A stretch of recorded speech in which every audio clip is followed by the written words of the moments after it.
করব ফুলকপির পাতা বাটা। তার জন্য এই যে ডান্ডি থেকে ফুলকপির পাতাগুলোকে ভালো করে বের করে নিয়ে এবারে আমি টুকরো টুকরো করে কেটে নেব।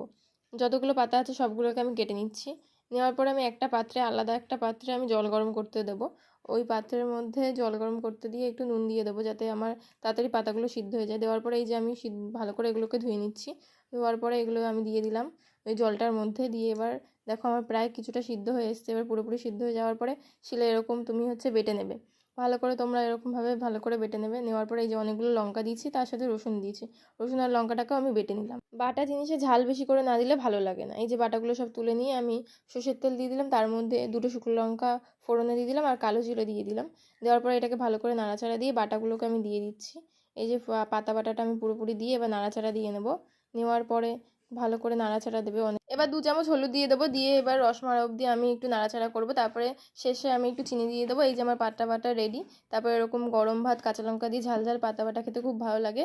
তো তোমাদের যদি ভিডিওটা ভালো লেগে থাকে লাইক, কমেন্ট, শেয়ার, সাবস্ক্রাইব অবশ্যই করবে।